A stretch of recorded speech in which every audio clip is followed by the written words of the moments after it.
Hey there, fancy friends, it's Oliver, and today we will have a look on cutting the arm, because it is the first target in reach.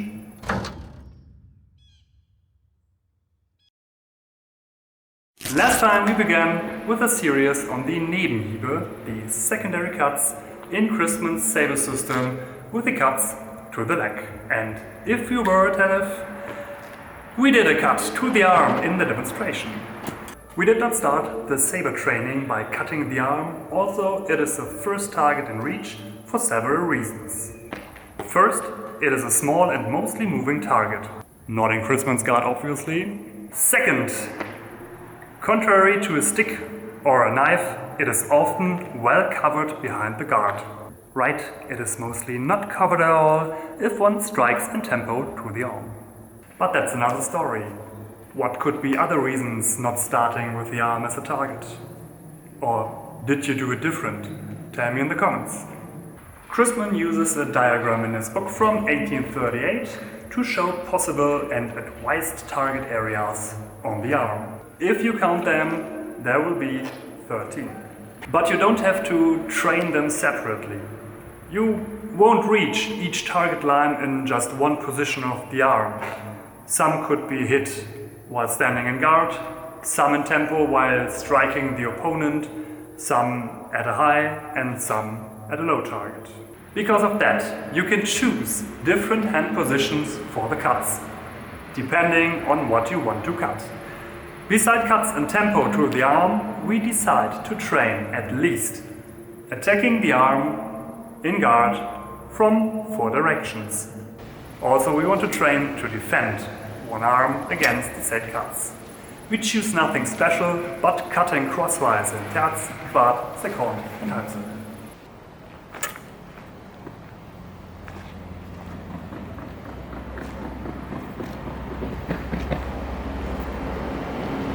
You see, we could reach the arm just from guard, and after a parry is slapped back, we could repost just fine or go in guard to be sure. Now to the interesting part, the parries. Every cut from above is parried in the well-known parries in prime and second. The cuts from underneath are a bit tricky because they could sneak in between the hanging blade. That's why Christmann advised us to parry those cuts with Abfangen. You remember the secondary parry introduced also against his thrusts to the outside. In the beginning, this is also a bit tricky. Think about a negative parry, a turn around with the arm and a possible catch with the blade and transport to the inside.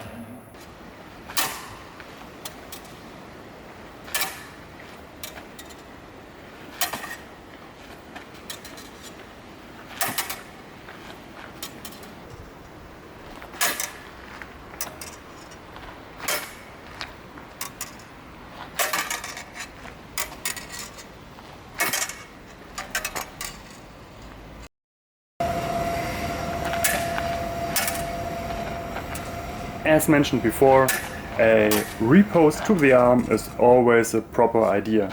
So you could train just parry all the main cuts and repost to the arm with getting back in guard.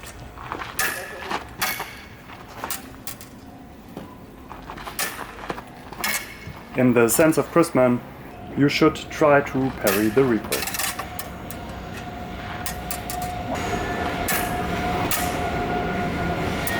What about the back edge, you ask? Because of the curve of the blade, it is easier with a sabre than with a straight sword to cut or thrust around the guard or blade, especially if you have a curved sabre like this. Against fencers using guards and parries in terz and quart, Christmann advises us to cut the arm from underneath or to turn around the blade while the opponent parry is formed, to cut the arm around the parry.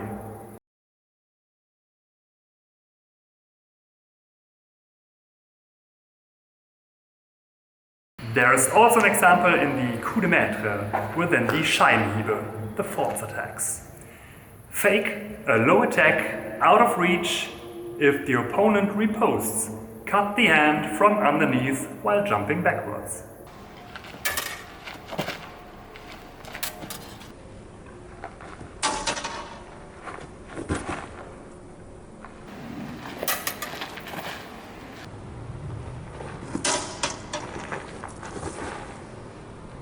Did you use the back edge cuts? If not, why not? Let me know in the comments below. And if you are at it, consider to like and subscribe. Thanks in advance. Before you go forwards to the specials, train your basics well. Good technique and form is always better as just to hit sometimes with a dirty trick.